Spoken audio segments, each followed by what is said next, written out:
बरगद का पेड़ एक अनोखा ब्रह्मजाल।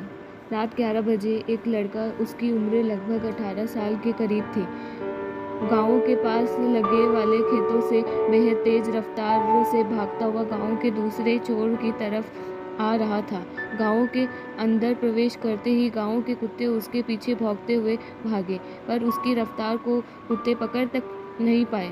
वो गांव के टेढ़े मेढ़े रास्ते से अपनी तूफान रफ्तार से सीधा घर के आंगन में आ पहुंचा और साइड से छत पर जाती सीढ़ियों पर चढ़कर सीधा कमरे में प्रवेश कर गया और दरवाज़ा टाइट बंद कर लिया था। और उस लड़के के इस तरह से प्रवेश करने के कारण कमरे में एक तरफ पड़ रहा लड़का हड़बड़ाहट में अपनी चेयर से पीछे से लुढ़क गया था। अब तुझे क्या हुआ? ये कौन सा तरीका है अंदर आने का? मुझे तो डरा दिया। शंकर, अपनी हड़बड़ाहट को थोड़ा शांत कर। जो लड़का बाहर से भागकर आया रहा था उसका नाम शंकर था।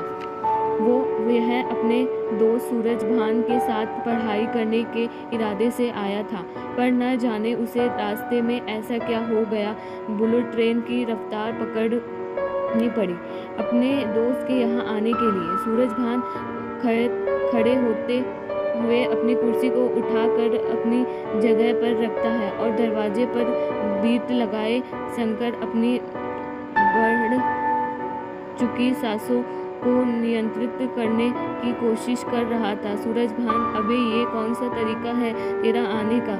अभी मुझे हार्ट अटैक आ जाता। और वापस अपनी कुर्सी पर बैठ जाता है। फिर ध्यान से शंकर के चेहरे की तरफ देखता लगता है। क्या हुआ? ऐसे घबराए दरवाजे से चिपक कर क्यों खड़ा है? कोई पीछा कर रहा है क्या तेरा? अब वो भी शंकर की हालत देखकर थोड़ा सा अजीब फील कर रहा था। शंकर उसकी बात सुनकर दरवाजे से हटता है और वहाँ लगे पलंग पर आराम से बैठ जाता है। अबे सोने के लिए आया है क्या? अपने घर पर ही सो जाता। तुझे देखकर मुझे भी नींद आ जाएगी। 8 दिन बाद फिजिक्स का पेपर है, तैयारी कर ले बैठकर। शंकर उसकी तरफ हाथ हिलाते हुए उसे चुप करने के लिए बोलता है, फिर आंख बंद कर लेता है। पर उसके ऐसा करते ही अगले पल जाने क्या उसे हुआ, वो एकदम से आंख खोल कर भयभीत हो जाता है और बिस्तर पर बैठ जाता है। सूरजभान अपनी कुर्सी से उठते हुए उसके पास आते हुए, क्या हुआ? कोई दिक्कत है क्या? तू इतना घबराया हुआ क्यों है? और इसके कंधे पर हाथ रखते हुए उसके चेहरे पर डर को समझने की कोशिश करने लगता है। शंकर, यार मैं अभी एक चीज़ देखकर आया हूँ, समझ में नहीं आ रहा वो क्या था और क्या। और उसके चेहरे पर उसके बारे में सोचते हुए घबराहट चरम पर आ गई थी। उसके बदन में झुरझुरी सी हो गई थी। सूरजभान, अरे क्या हुआ? ये तो बता, तू ऐसा घबरा क्यों रहा है? ऐसे तेरे पीछे कौन शैतान आ गया हो? शंकर, भाई शैतान ही था, बड़ी मुश्किल से जान बचा के आया हूँ, वरना आज तो खेल खत्म ही था। सूरजभान, क्या बकवास कर रहा है? मुझे डराने के लिए आज के समय में शैतान होता है क्या? पढ़ाई साइंस की कर रहा है, अंधविश्वास रहा है और उसे गांव के अंदाज में हड़काने लगता है। शंकर उसी बात का कुछ जवाब देता तभी दरवाजे पर आवाज़ होती है, सूरजभान दरवाज़ा खोल। सूरजभान आगे बढ़कर दरवाज़ा खोल देते हैं। जी पिताजी, सत्यवान कौन आया है तुम्हारे कमरे में ऐसे आंधी की तरह? बाहर का दरवाज़ा भी पूरा हिला के रख दिया। कोई गुंडा मवाली तो नहीं आ गया? और नहीं पिताजी, मेरा दोस्त है शंकर। सत्यवान अंदर चले आते हैं। क्यों रे शंकर, ये कौन सा तरीका है तेरे आने का? काम से काम दरवाज़ा तो बंद करते तो आगे आंगन का। नमस्ते अंकल जी, बस थोड़ा जल्दबाजी में ध्यान नहीं रहा। अब मैं बंद कर दिया करूँगा, ठीक है? पर मुझे इतना पसीना क्यों आ रहा है पिताजी? ये दौड़ता आया है ना? इसीलिए ये कहकर सत्यवान होले से मुस्कुराता है। सत्यवान शंकर की तरफ देखता है। तो इतनी रात 11 बजे आने की क्या जरूरत थी, 9 बजे तक आ जाता। वैसे भी तुम्हारा घर गांव के दूसरे छोर पर है और तुम्हारे रास्ते में काफ़ी जगह सुनसान पड़ती है। जी अंकल जी, आइंदा ध्यान रखूंगा। वैसे मेरा आज आने का मूड नहीं था, पर कुछ समझ में नहीं आ रहा था तो सोचा कि यहाँ आ जाऊँ। अभी इतनी रात को घर से निकलना पड़ा। चलो कोई बात नहीं, पढ़ाई करो, मैं चलता हूँ। ये कहकर सत्यवान कमरे की तरफ चले जाते हैं। शंकर का दिमाग अब थोड़ा सा रिलैक्स फील कर रहा था। बातचीत करके वो उठकर टेबल के पास लगी चेयर पर बैठ जाता है। सूरजभान दरवाजा बंद करता है। अपने दोस्त शंकर के बराबर में आकर बैठ जाता है।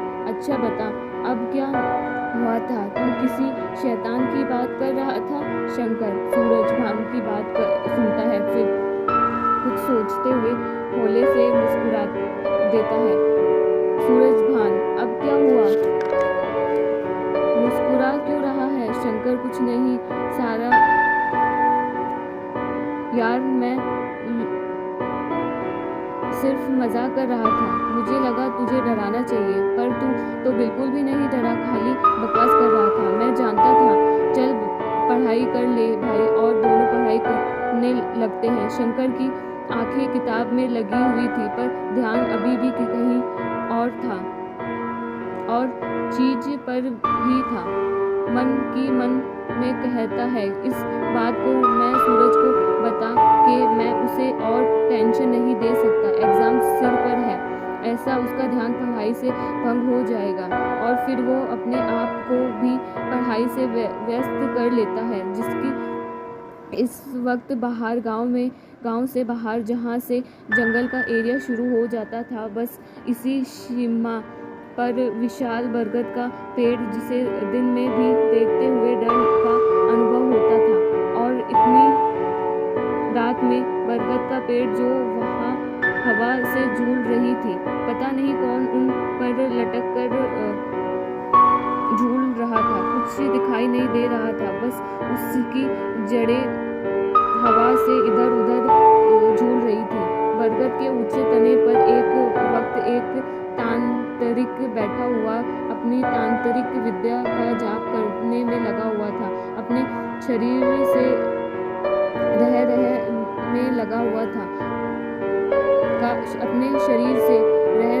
कर प्रकाश का एक झोंका निकल कर वातावरण में विलीन हो रहा था, और उसी विशाल शाखा पर बड़े एक अन्य तांत्रिक हाथों से मोर पंख का झाड़ू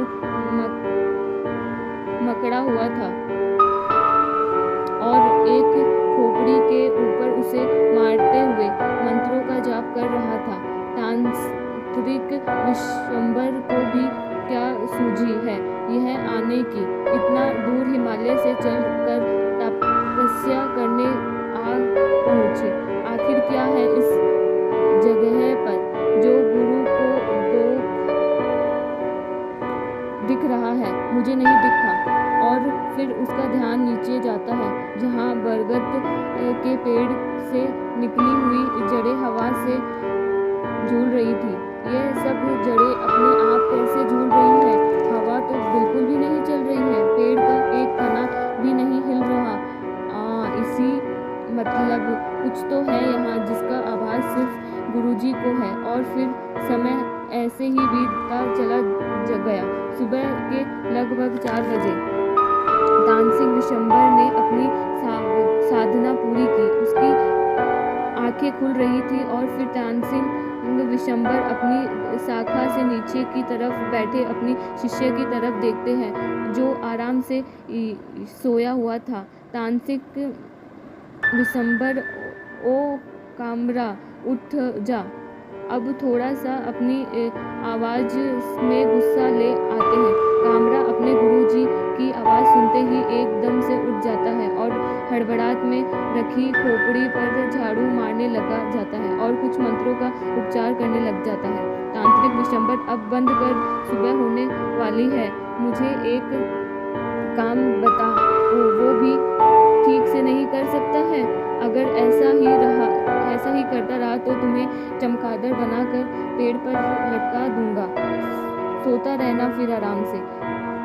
आई मेरे बात समझ में? शिष्य जी गुरुजी के सामने गया, पता नहीं कैसे आंख लग गई। गुरुजी, तांत्रिक विशंबर, चल अभी नीचे उतर, इसके गांव के समझन में जाकर ढेर जमाना होगा। हमें अपने बाकी के दिन वहीं गुजारने हैं। और फिर दोनों उस विशाल बरगद के पेड़ से उतर कर गांव में बने शमशान में चले गए। सुबह के हल्के उजाले में पूर्व ही गांव के लोग अपने कार्य में व्यस्त होने जा रहे थे। समय सूरजभान के घर में भी चहल पहल शुरू हो गई थी। पशुओं की सेवा पानी में लगे गए थे। शंकर उठकर बाहर आ गया था, पर दरवाजे से कदम रखते ही जाने क्यों पर वो फिर से घबराने लग गया था। ये अपने आप को गहरे अंधकार में महसूस करने लगा। शंकर, ये क्या हो रहा है? अपने सतीर्थ से रात के दृश्य को नहीं हटा पा रहा है, जबकि अब तो सूर्य उदय भी हो गया है।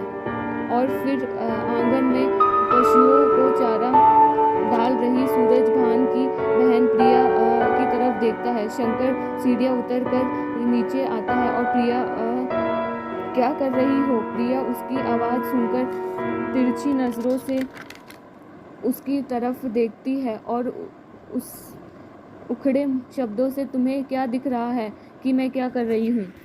हमारा चैनल सब्सक्राइब करें और